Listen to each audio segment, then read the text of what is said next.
Quel plaisir de retrouver Catherine Sénard. Bonjour Catherine. Bonjour Winston. Catherine est probablement parmi les actrices les plus polyvalentes du milieu québécois, à la fois au théâtre musical, à la fois à la télé, au cinéma. Et là, on la retrouve sur scène avec Les Violons du Roi et I Musici dans une prestation qui doit faire brûler d'envie plein de comédiennes de ta génération. On va avoir l'occasion d'en parler, mais j'aimerais savoir comment vas-tu? Tu sors comme tout le monde d'une période qui a été difficile. Est-ce que ça a été la même chose pour toi? Difficile, non. Ça m'a fait du bien d'arrêter, hein. Ça a fait du bien, mais ça a poussé une réflexion euh, vraiment qui m'a beaucoup surprise sur le rôle de l'artiste, même dans la société. J'ai vraiment réfléchi là-dessus et ça m'a amené à des endroits insoupçonnés. Et j'ai été incapable de créer. Je voulais écrire et composer de la musique parce que c'est déjà ça fait un moment que je travaille là-dessus. Incapable. Mais me suis reposée et j'ai travaillé sur d'autres projets créatifs à côté. Hmm. Et puis, ça a fait quelque chose de spécial. Ça a été une période transitoire, je dirais. Ouais. Je pourrais le dire maintenant parce que je vois qu'il y a eu une transformation. Ben, on a eu l'occasion aussi de te voir, hein. On t'a vu dans le Bracelet Rouge, on t'a vu au Oui, j'ai cinéma tourné, c'est vrai, j'ai tourné un petit peu. dans Oui, Sam. Tu sais, oui. on t'a vu dans un certain nombre de choses. Donc, on ne t'a pas perdu de vue, là. Tu sais, je veux dire, tu es toujours bon, euh, membre de l'Union des artistes. Oui. Mais on se sent isolé quand même. Je Bien me suis sûr. sentie très isolée pendant la pandémie. Excuse-moi, je ne voulais pas te couper la parole. Non, Continue. non. Mais j'en arrive à Jean-François Rivet, Oui, qui est le chef de Imusici, que tu connais depuis un moment, oui, et il t'a fait une proposition difficile à refuser. oui. Bon, chanter sur du Schoenberg, c'est pas donné à tout le monde, et un pas. Oh, mais je chanterai pas. Je ne chanterai pas, hein. C'est Ben, seulement. oui, Je récite un poème. mais c'est comme chanter. C'est-à-dire Oui, que tu l'abordes comme une actrice, j'imagine. Un oui, oui, rythme, il y a des tons, il y a des couleurs, il y a des... absolument. C'est un très, très beau poème. En fait, je ne connaissais pas cette œuvre de Schoenberg qui semble être une œuvre de jeunesse. Je crois qu'il avait 25 ans quand il a écrit ça. Et c'est La tiré nuit de transfigurée. La nuit transfigurée. Et il est parti de ce poème, La nuit transfigurée, de Richard Demel.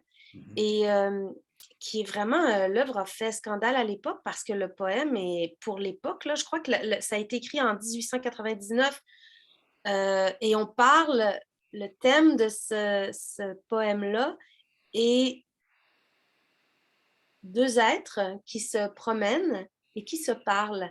Mais ce qu'ils se disent est assez osé pour l'époque, c'est-à-dire que la femme lui dit qu'elle est enceinte, mais pas de lui.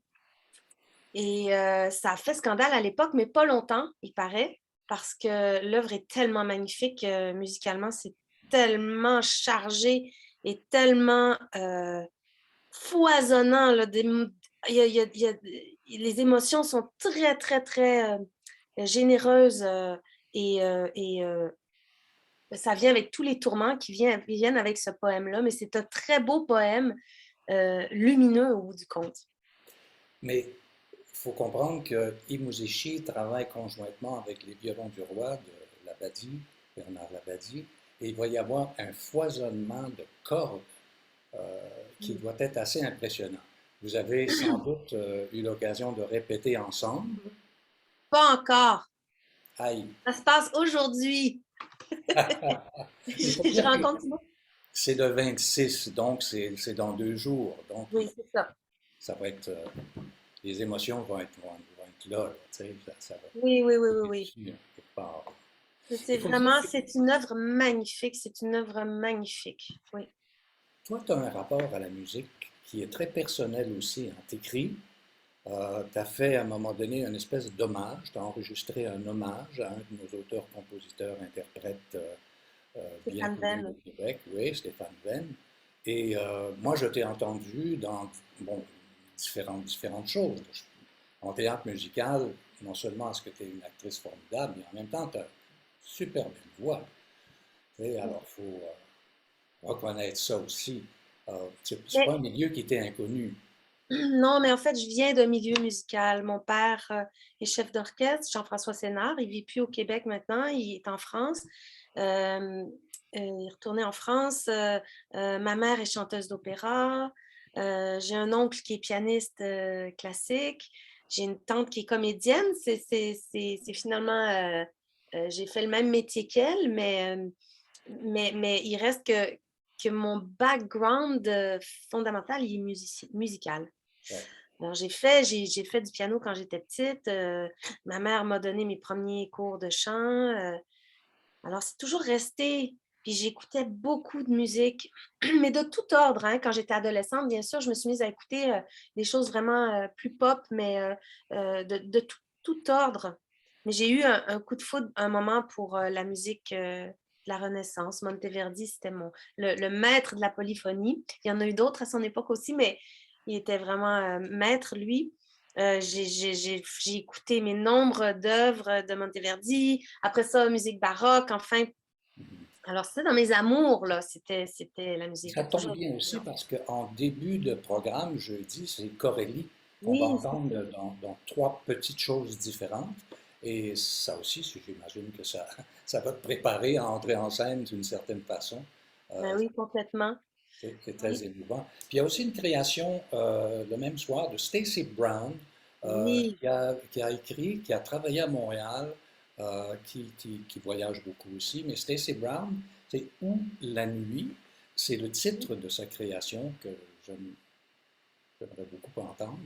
Euh, vous me direz, t'as c'est bien qu'à aller entendre très... le concert. Ah ben, c'est ça, mais Mais j'ai ça pas va être entendu mais ça va encore. être Oui. diffusé en webinaire pour les gens qui ne peuvent pas se rendre du Ah, 2 au super. 12 juin. Alors OK. on pourra te suivre aussi sur le web par rapport à ça. Et vous allez aussi à Québec, vous allez, je crois, au Diamant à Québec le Oui, 28. oui, Est-ce que ça va être ta première présence au Diamant? oui! Ah, je suis vraiment contente. J'ai hâte. J'ai vu seulement l'extérieur. J'ai vu seulement juste avant la pandémie, j'ai eu affaire à Québec, puis j'ai vu l'extérieur seulement. Je ne suis pas allée à l'intérieur. J'ai hâte. Alors, il y a aussi côté musique une association avec ton partenaire de vie, euh, Luc pour ne pas le nommer, Oui, hein, et oui. vous avez Luc travaillé Brel. la musique ensemble. Un petit peu. Oui, Ouais. un petit Je vous ai peu. vu sur scène déjà ensemble.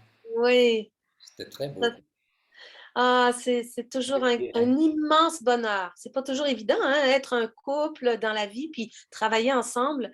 Pour nous, c'est une chose, on dirait que c'est la chose la plus naturelle du monde. On travaille tellement bien ensemble et c'est un immense bonheur. On avait fait une comédie musicale à deux personnages, une pièce de...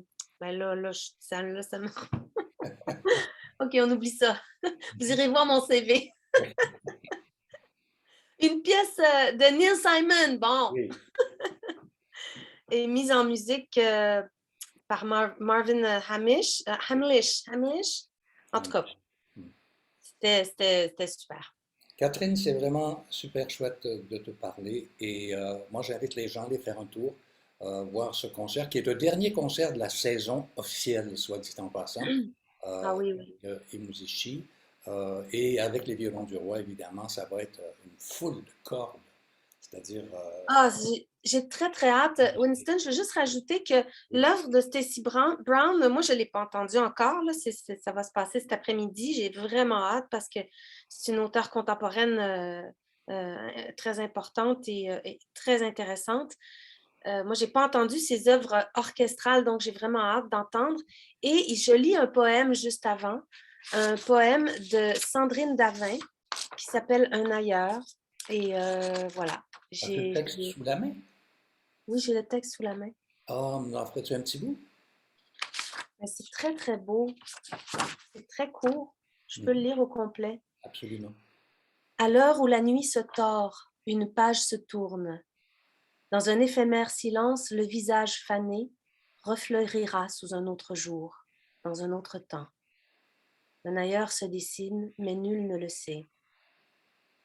Vieillir sans oublier, vieillir et effacer ses rides, ou bien les garder pour laisser poindre un nouveau jour. Bien d'accord avec ça. C'est Ça très, très bien. parle de, c'est très lumineux, même si ça parle de la fin de vie. Très généreux de ta part, Catherine. Ça fait Merci. plaisir. Alors, je répète et je donne les Ça va être coordonnées. meilleur au spectacle là, que ce que je viens de dire. Je pense qu'il y aura comme 300 cordes derrière toi. Alors, I Musici, les violons du roi, c'est présenté évidemment le 26 mai, jeudi, euh, et puis à Québec le 28, le surlendemain, au Diamant, et sur le web du 2 au 12 juin. Catherine, merci. Ça fait plaisir. Je te souhaite un beau printemps et un bel été. Merci. Et toi aussi, tout en musique, Winston, et en Merci. peinture. J'espère que tu vas Amitié, recommencer à peindre. amitié avec, oui. Merci.